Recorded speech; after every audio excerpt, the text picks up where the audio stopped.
estudar todas as químicas no dia seguinte, ou conforme você está organizando aí, você consegue ter as duas áreas da química no mesmo dia.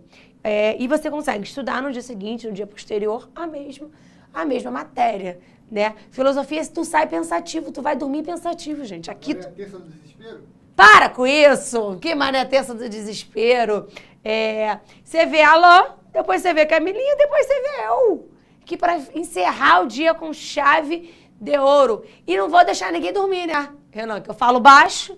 Aqui, em qualquer estúdio que a pessoa estiver, a pessoa está escutando que eu estou no ProEnem. Então, você não vai dormir. Fica com esse negócio de 8h30 aqui. Vai dormir ou não vai nada. Vai ficar aqui comigo até 9h15. Tá? Estamos combinados?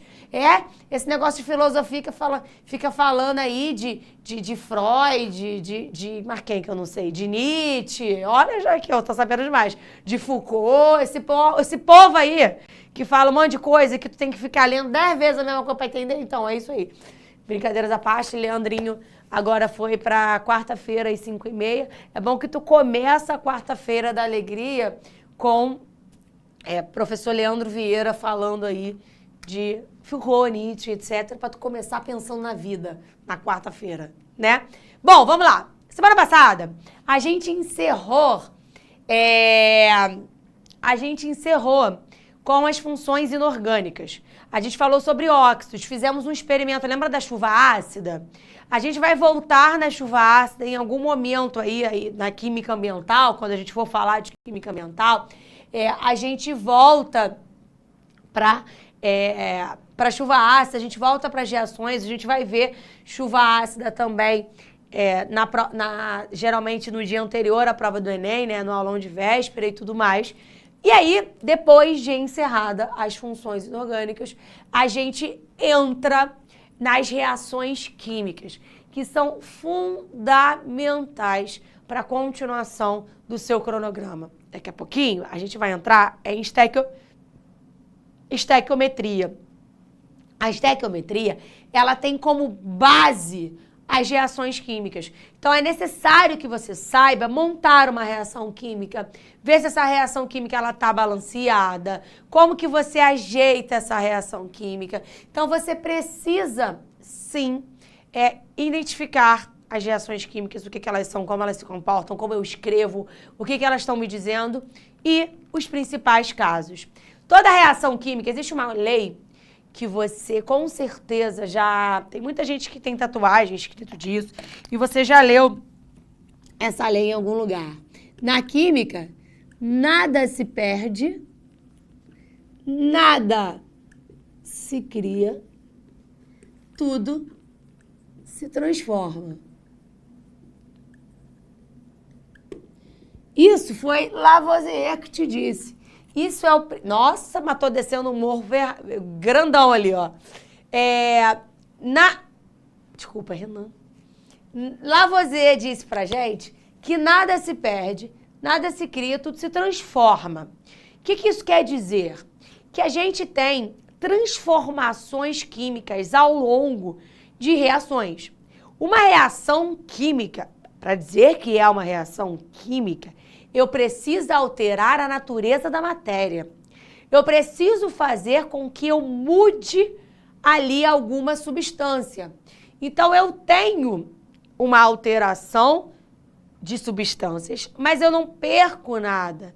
Então, uma reação química, eu tenho alteração da natureza da matéria. Se eu falo que eu tirei um gelo do congelador e deixei ele aqui e ele derreteu, eu não tenho uma reação química. Eu vou ter uma transformação física. Eu não tenho alteração na natureza da matéria. Eu tenho, sim, mudança de estado físico. Se era água no estado sólido, vai continuar sendo água no estado líquido. Eu não tenho alteração na natureza da matéria. Já numa reação química, eu tenho alteração na natureza da matéria. Então, essa reação química sempre vai ter essa carinha aqui, ó. Reagente produzindo produto. Essa setinha quer dizer pra gente sentido da reação. O que eu estou colocando para reagir é o meu reagente. aqui os meus reagentes vão se chocar uns nos outros. E aí você vai começar a produzir o seu produto. Isso daqui é a forma de você escrever uma reação química. A setinha quer dizer o sentido que ela acontece. E aí eu trouxe aqui, ó, algumas informações importantes. Você que vai fazer uma prova, principalmente prova específica, quando você pega lá uma reação química e vê embaixo do seu reagente o S, você já sabe, ou do seu produto, tanto faz, você já sabe que essa substância, ela está no estado sólido. Se você vê o L, você já sabe que ela está no estado líquido. Se você vê o Gzinho, você já sabe que ela está no estado gasoso. Aq, aquoso. E V, vapor. Carol, mas líquido é a mesma coisa que aquoso? Não. Aquoso é uma substância que está em água. Líquido, aquela substância é líquida. Eu posso ter álcool 100% no estado líquido. Estou dizendo que o estado físico do álcool é líquido. Se eu falo para você que eu tenho álcool aquoso, eu estou dizendo para você que eu tenho álcool e água juntos. Eu tenho álcool na água, que eu classifico como aquoso. Se eu vejo essa setinha para cima, eu estou dizendo para você que aquilo ali virou gás e está sendo desprendido. Então, o desprendimento do gás é essa setinha para cima ali, do ladinho do seu reagente ou do seu produto, geralmente do lado do produto. Precipitação é a setinha para baixo. O que eu quero dizer com essa setinha para baixo? Que aquela substância se precipitou. Aquela substância estava líquida, virou precipitado, ou seja, virou sólido, né? Aqui, esse símbolo de aquecimento não era esse. Provavelmente, o meu material aqui, quando eu joguei nesse formato, ficou nesse símbolo. Mas aquecimento é o triângulozinho. Sempre que eu disser que eu tenho uma reação com aquecimento, que eu preciso aquecer para ela acontecer, eu tenho um triângulozinho em cima da seta, geralmente. E por fim, aqui ó, eu tenho uma coisa super importante. É o que eu chamo de reação reversível. O meu reagente produz o meu produto e esse meu produto pode produzir um reagente. Pode voltar a ser um reagente. O nome disso é reação reversível. Ou seja, ora o reagente produz o produto, ora o produto vira o reagente, voltando a ter o que tinha antes. É uma reação reversível. Você vai ver mais à frente com o Alain, equilíbrio químico. Isso aqui, ó, também vai estar presente em equilíbrio químico. É óbvio que eu vou ter uma condição específica para que aquela reação esteja em equilíbrio, tá? Mas a reação reversível é a primeira condição para a gente estar em equilíbrio. Então, eu tenho aí todas as informações que podem aparecer para você, né, dentro de uma reação química. E aí, eu entro numa coisa muito importante. Ah, Carol, mas tu acha que cai isso no vestibular? Caiu no ano passado no vestibular da UERJ. Eu vi que a galera tá ali conversando sobre Star Wars, que teve uma questão na prova da UERJ, Star Wars teve, né, linda inclusive, né, falando sobre o sistema político Star Wars. Linda, eu sou fã de Star Wars, para quem não sabe. Foi uma questão da prova da UERJ. Falando em UERJ, no ano passado, caiu uma questão na UERJ para você classificar as reações, os tipos de reações. Eu vou apagar aqui e a gente vai para o quadro. O que é isso, Carol? O que são esses tipos de reações químicas? É isso, é o tipo, é classificação.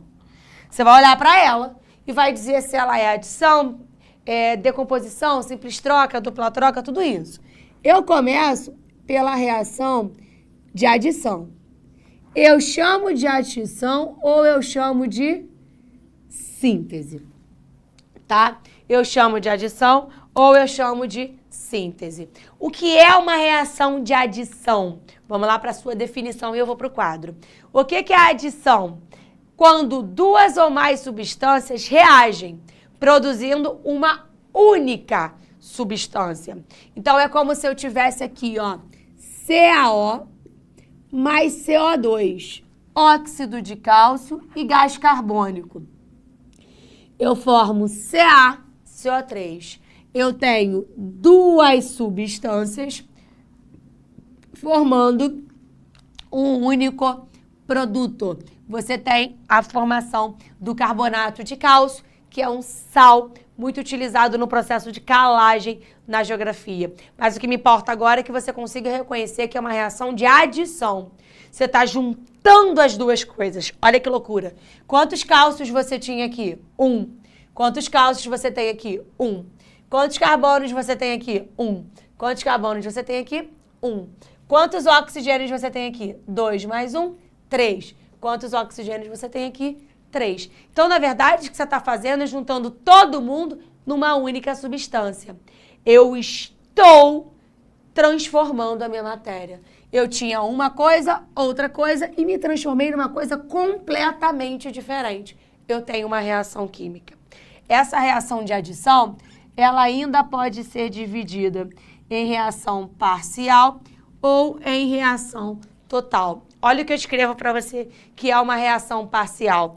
É quando eu tenho apenas substâncias simples reagindo. O que são substâncias simples? Apenas um elemento químico. Então, é como se eu tivesse aqui, ó.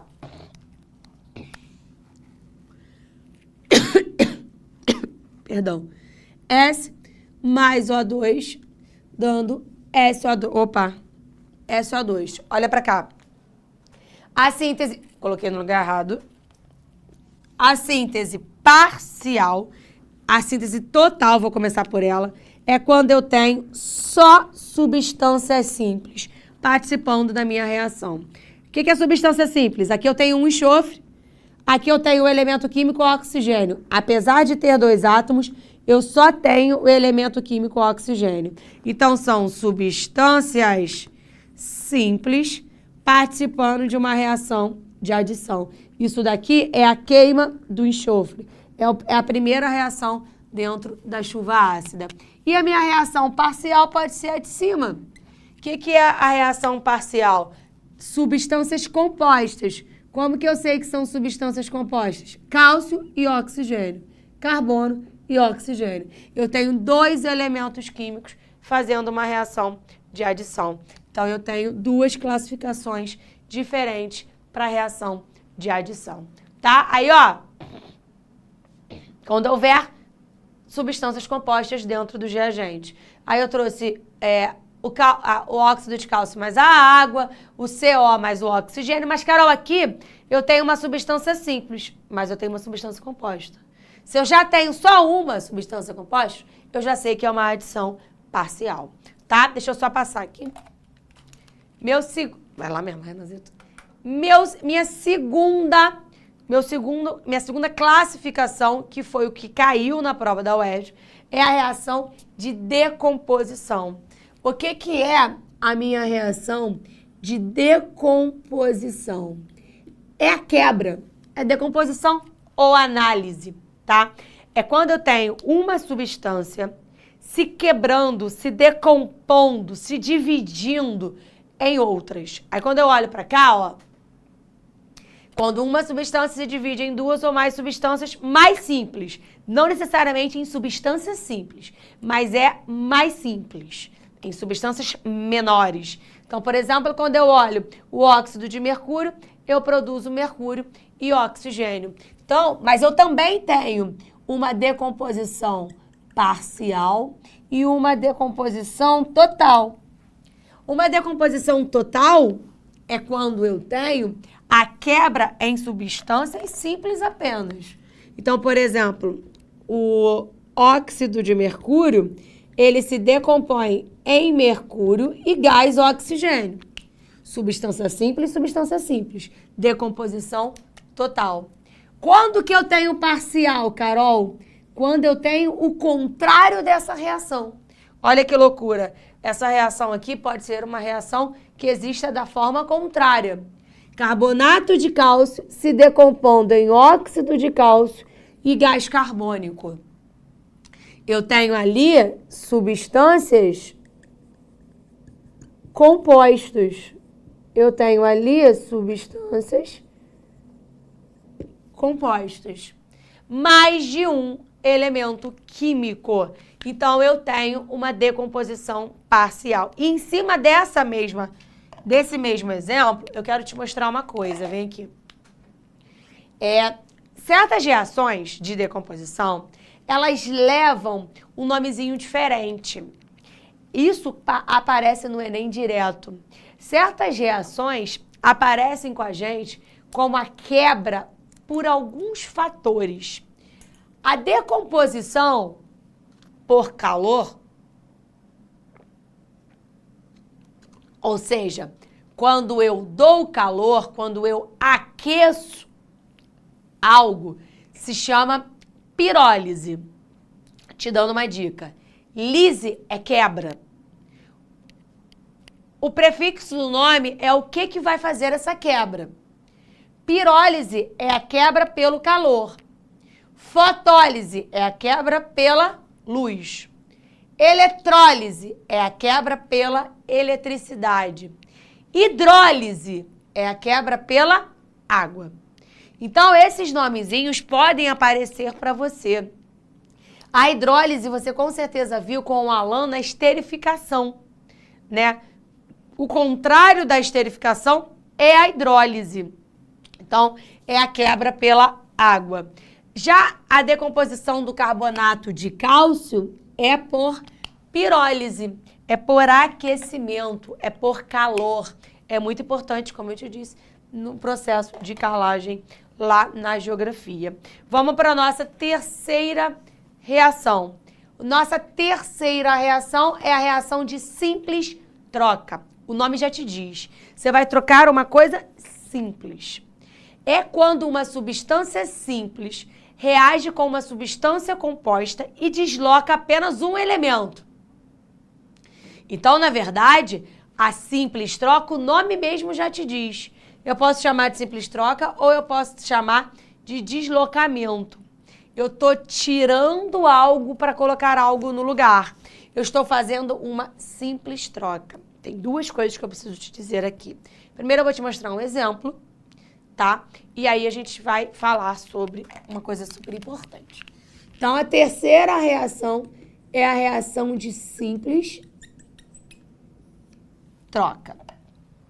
O que é essa reação de simples troca? E olha a carinha dela. Zn mais CuCl2. Cloreto de cobre e zinco. Se você observar, o cloreto de cobre tem um cobre e está reagindo com um zinco, um elemento sozinho. Eu faço ali uma troca. Eu formo o cloreto de cálcio e libero o cobre. Eu estou fazendo uma troca ou um deslocamento de apenas um elemento químico. É como se o meu zinco deslocasse o cobre. Tiro o cobre, coloco o zinco no lugar. Eu tenho ali uma relação de simples troca. O que é importante a gente saber nisso aqui? Boa pergunta, Tiago. É o que eu ia te falar agora. Para que aconteça a simples troca, eu quero que você pegue isso aqui, imprima, escreva novamente, sei lá o que você vai fazer. Vai fazer numa cartolina, vai colar isso aqui, tá? Perto de qualquer lugar que você olhe toda hora. É em cima do seu computador, na geladeira, o que é, eu não sei, na sua tela do celular. Você vai colocar isso aqui, nesses lugares aí, tá? Isso aqui é a ordem de reatividade. Para que o zinco desloque o cobre, ele precisa ser mais reativo que o cobre. Ele precisa ter uma força maior para arrancar o cobre de lá. Ele quer entrar no lugar dele? Isso daqui é uma ordem de reatividade decrescente. É quem é mais reativo para o menos reativo. Não costuma aparecer. O que eu quero que você preste atenção em mim é o seguinte. Zinco e cobre são elementos da mesma classe. O zinco e o cobre são metais. Então, eles têm características parecidas. Eu só consigo deslocar alguém e me colocar no lugar dele se eu tiver característica parecida com ele. Então, na verdade, para a gente fazer essa relação de simples troca, eu preciso ter elementos que se parecem ou que tenham características semelhantes. Quando você olha para cá, por exemplo, o cobre, cadê o cobre? O zinco, ele é mais reativo que o cobre. E ele só consegue deslocar o cobre porque eles são metais. Porque eles têm a tendência em perder elétrons, porque eles têm características semelhantes. O zinco jamais vai deslocar o cloro. O zinco jamais vai deslocar o carbono. São características completamente diferentes. Tudo bem? Para a gente fechar a ideia de classificação de reação, a gente tem a dupla troca. Se a simples troca, a gente troca uma coisa só, a dupla troca, a gente vai trocar todo mundo. O cátion de uma substância vai pegar lá o ânion da outra. Eu vou trocar todo mundo com todo mundo. Geralmente, a reação mais clássica de dupla troca é a reação de neutralização, que você já conhece, que é a reação de formação de sal. Ácido mais base gerando sal e água. Olha o meu exemplo clássico aqui, ó. HNO3 mais KOH. Quem é o cátion aqui? O hidrogênio. Quem é o cátion aqui? O potássio. Quem é o ânion aqui? O OH-. Quem é o ânion aqui? O NO3. Eu vou ter ali uma dupla troca. O meu cátion do primeiro vai pegar o ânion do segundo. Adivinha quem é H mais HO? H2O. Adivinha quem é K? Com quem que K vai juntar? Com o meu ânion do outro. Então, eu vou formar o KNO3. Nitrato de potássio. Então, ali, ó, eu tenho uma dupla troca. O cátion pega um ânion do outro, o cátion pega um ânion do outro. A reação mais clara disso aí é a reação de neutralização. Hoje, a gente vai começar a falar de balanceamento de reação. Começar, porque a aula que vem é só isso, tá? O balanceamento de equação é o seguinte. Eu falei para você que na natureza nada se perde, nada se cria, tudo se transforma. Então, mesmo que eu esteja me transformando em uma outra substância, eu tenho que ter as mesmas quantidades. Eu tenho que ter os mesmos átomos. Não tem como eu ter oxigênio e mercúrio e aparecer um carbono lá do nada. Isso não existe. Eu tenho que ter as mesmas substâncias e a mesma quantidade de substâncias. Eu vou apagar isso aqui e eu quero que você enxergue uma coisa. O óxido de mercúrio se transforma em mercúrio e oxigênio. Só que o oxigênio é o oxigênio gasoso, é O2, né? A gente vai aprender hoje o método das tentativas. Vai tentando, vai jogando. Aqui eu tenho mercúrio. Quantos mercúrios a gente tem aqui? 1. Tem um detalhe que é muito importante. O número em que vai dizer para mim a quantidade de átomo, se aparecer um número embaixo, por exemplo, esse número embaixo é o número do átomo que ele está grudado. Então, o oxigênio tem um 3 grudadinho.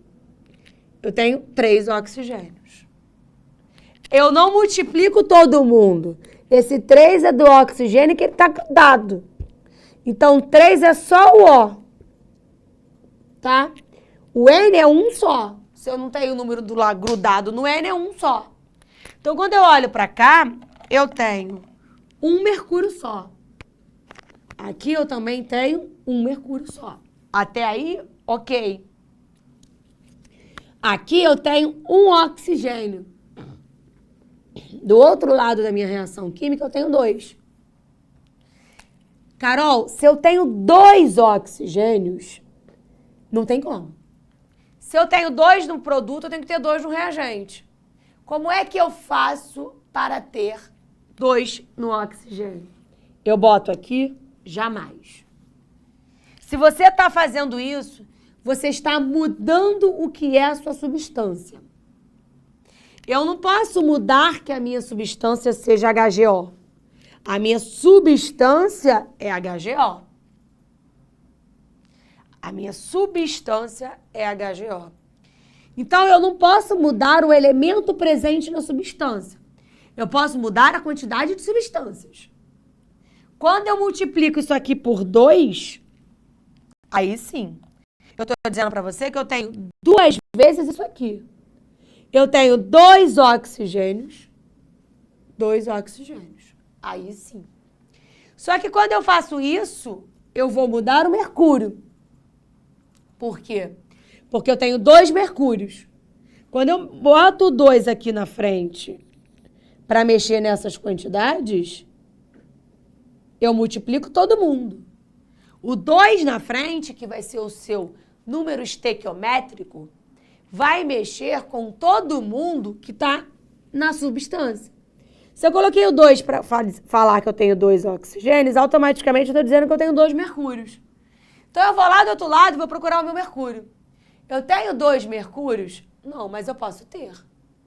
Eu venho aqui e coloco 2 mercúrios.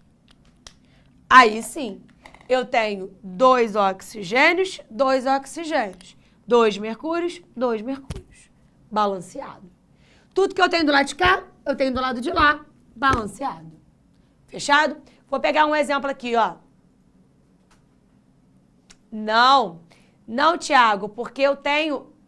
O HG existe como sozinho. O HG existe como um elemento, HG. Só o oxigênio que... Não, oxigênio, cloro, nitrogênio. Fechado? Vamos fazer a primeira ali, ó. Deixa aí, Renazito, só para eu copiar, por favor. Mg mais HCl, indo a MgCl2 mais H2. Pode ver. Quando eu olho para isso aqui, a gente vai aprender na semana que vem a regra do macho. Tá? Hoje a gente está tentando o método das tentativas, jogando para lá, jogando para cá. Aleatoriamente. Quantos magnésios você tem aqui? 1. Quantos magnésios você tem aqui? 1. Não preciso mexer em nada até agora. Quantos cloros você tem aqui? 2. Quantos cloros você tem do lado de cá, do lado do seu reagente? 1. Não dá. Se eu tenho 2 do lado de lá, eu tenho que ter 2 do lado de cá. Eu não posso simplesmente colocar o 2 aqui embaixo. Eu tenho que colocar o 2 aqui na frente. 2 cloros, 2 cloros. Aí sim eu balanceei o cloro. Mas, Carol, eu mexi no hidrogênio. Agora eu tenho 2 hidrogênios. Lembra que eu não posso colocar aqui embaixo porque eu estou mexendo a quantidade de substâncias. Aqui eu tenho 2 hidrogênios.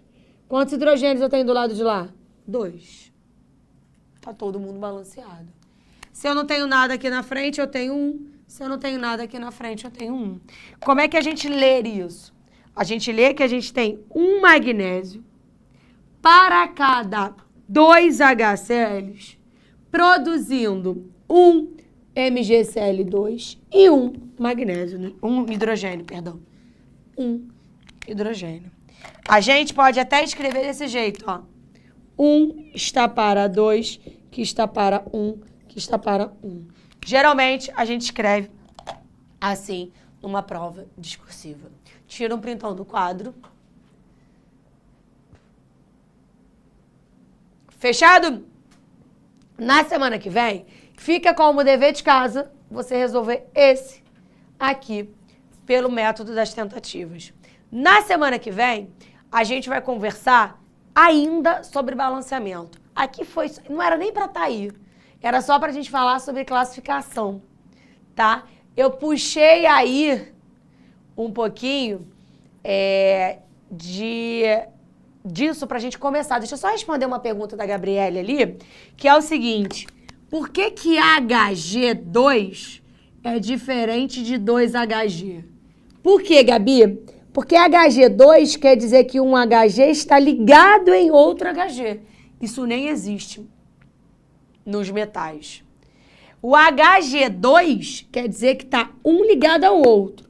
O 2HG quer dizer que você tem um HG e que você tem outro HG. Quer dizer que você tem dois HGs não estando ligados uns aos outros, tá? HG2 ou O2 ou Cl2 quer dizer que um tá ligado no outro. 2HG quer dizer que você tem dois, tá? E não um ligado ao outro. A gente se encontra na próxima semana para aí sim falar de balanceamento. Espero vocês um ótimo descanso, uma ótima noite. Um beijão. Assista nossas aulas a hora que você quiser. Vem com o Pro, o cursinho online que mais aprova no Enem. Assine em proenem.com.br.